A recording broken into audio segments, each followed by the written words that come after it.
Hello, let's continue our Sudoku adventure with Silent Killer by Strosahl. So for full disclosure, this is the second time I'm recording this video. I had a pretty clean solve the first time, but it had no sound. So I have to re-record this so that you actually can hear my explanations. So here we go. I will basically record it pretending that I'm solving for the first time. I'm not going to make references to, oh, last time I did this. I'll just solve it again. It'll be a bit performative, but that's okay.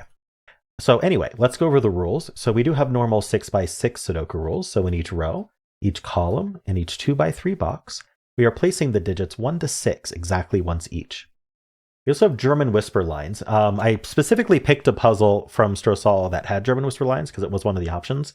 Because we had that yesterday, and I had a few comments about how, oh, I forgot about this property of the lines, or I forgot about this other property. I'm not going to talk specifically about the properties when I go over the rules, but this could be some extra practice. I'm not sure how much this puzzle practices those, but anyway, maybe today try to reinforce the different things that you know about these lines. So anyway, the rules for the lines is adjacent digits on the line have a difference of at least 3. So if this was a 2, this can't be a 1, 2, 3, or 4, because if you subtract the bigger from the smaller, that difference is not at least 3. Like this difference is 2, for example. So it has to be a 5 or a 6 next to it.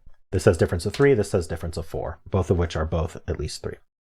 But then every single pair of adjacent digits do that. So this 6 is also involved in this pair. So this could be, for example, a 3. But it could also be 2 or 1. All right, so that's German whispers. In addition to that, we do have killer cages in the grid. Digits in a cage sum to the value on the top left. So these two would sum to 6, for example. We could do 2 plus 4 is 6. And normally there is listed a non-repeat rule for killer cages. If we ever say killer cages and the rules don't say otherwise, they are always non-repeat. But in this case, it's omitted simply, not as a mistake, but simply because you can't repeat in any of the cages on the grid anyway. So why include that rule and confuse people when it's irrelevant? Because the Sudoku already enforces that for all these dominoes. All right, so that is all the rules. There's a link in the description if you'd like to try the puzzle yourself. And I'm going to get started right now. All right, so the first thing I notice is that we have 3 5 cages. Now 5 has only 2 ways to add to it. It can be 1 plus 4 or 2 plus 3. In addition to that, we do have this 6 cage here, which has 2 ways to add to it as well, because we can do 1 plus 5, 2 plus 4. We cannot do 3 plus 3 because that would repeat the 3 in the row and the cage. So that would be bad. And so these are ones with 2 ways to add. 7 has 3 ways to add, and any digit is possible. We could do 1 plus 6, 2 plus 5, 3 plus 4. So 8 also has quite a few ways to add. Actually, 8 is only 2, 6, or 3, 5. So we might as well fill that in. It can't be 4 plus 4. And so it's similar to 6 in that it can't. There are 3 ways to sum to it, but 1 way repeats a digit, so we have to exclude that. All right, so now I think we should look at our whisper lines. I think this is important because these have to have a difference of at least 3. If we use a 2 or a 3 here, that's not going to be possible. 2 needs to be next to a 5, 6. 3 can only be next to 6. So we can eliminate 2 and 3 from here, and that leaves a 1, 4 pair.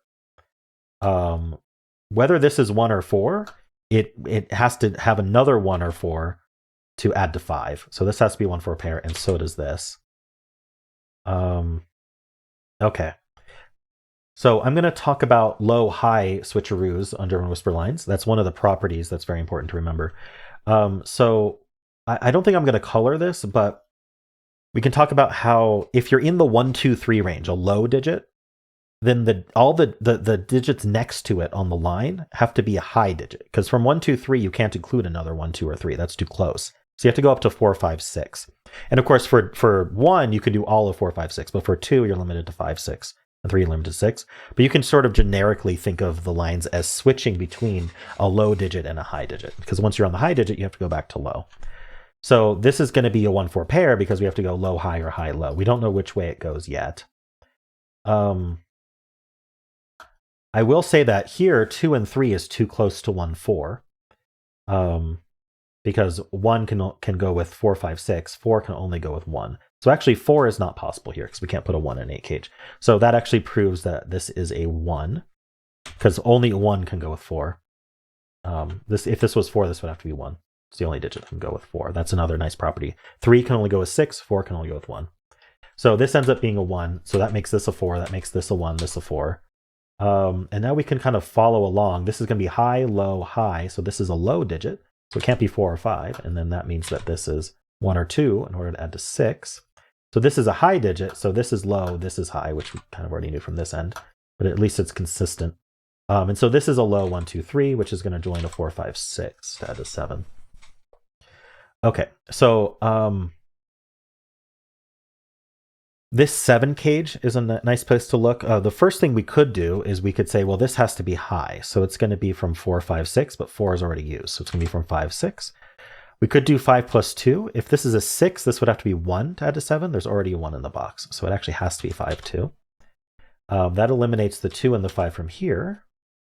And let's see. This cannot be a 3 because this can't be a 6 of the German line. So that's 1 plus 6. Gives us the 5. There's probably many ways to resolve this. 5 plus 3 is 8. So this isn't 3, meaning that's not 2, and this isn't 1, meaning that's not 4. 1 can be with 4, 5. 5 can be with 1, 2. Okay. So this is going to be a pair. This is a 3, 6 pair, and we know the order. And then we know the order of these as well. This is 4, and this is 2. That gives me the 5 plus 1 is 6. All right. Now we can do a little bit of Sudoku here. So in this column, we need a 3, 6 pair, and then in this column, we need a 2, 5 pair. So this 7 cage is interesting now because it can't be 2, 5. Think about how that would make too many 2, 5s in this row. If you actually fill this out, this would be 2, this would be 5, and you can see this can't be any digit now. So it can't be 2, 5, it can't be 1, 4, sorry, it can't be 3, 4, because there's already a 4 in the box, so it has to be 1, 6. We know the order. That's 6, that's 1. Give us the 3 and the 6 here. Okay. We know we need this 1 to end up in this box, so it ends up exactly right here, and we add that with 4.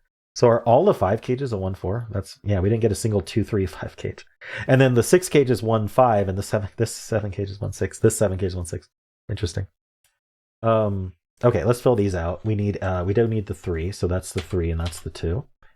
Over here we've got 4 and 6. This 4 tells us that's 6 and 4. 6 is next to a 1, 2, or 3. It can't be a 1, so this is a 2 or 3. And this is just 3 or 5 for the column.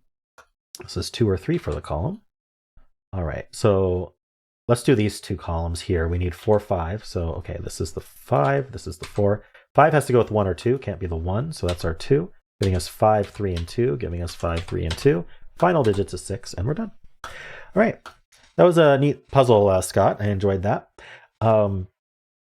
Yeah, it had some nice interactions between our whispers and our dominoes. I think there were probably other ways to approach this as well. I don't think there was a very strict path on this puzzle, which is good for adventure puzzles because you can kind of make your own path. And I find that the time people I mean, it makes perfect sense, right? This isn't all that insightful, but when people get stuck the most on puzzles, it's when there's only one thing you can do to make progress. And so you have to find that one thing. And if it's not well broadcasted or you're just not understanding how it's being broadcasted, then you can just get stuck forever. Whereas if there are multiple ways through, the more ways there are through, the less likely you are to get stuck at any given step. And so I really think that, I know I'm kind of diverging from anything here, but I think that if a computer were to analyze the difficulty of a Sudoku puzzle, it should really put a lot of weight on bottlenecks in the solve path. And that's something that I want to do some research on, but I simply haven't.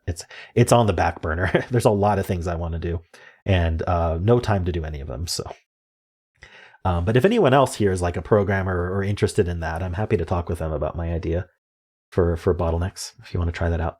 Anyway, I hope you enjoyed this. I certainly did. If you did enjoy it, why not leave a like, subscribe, and a kind comment below.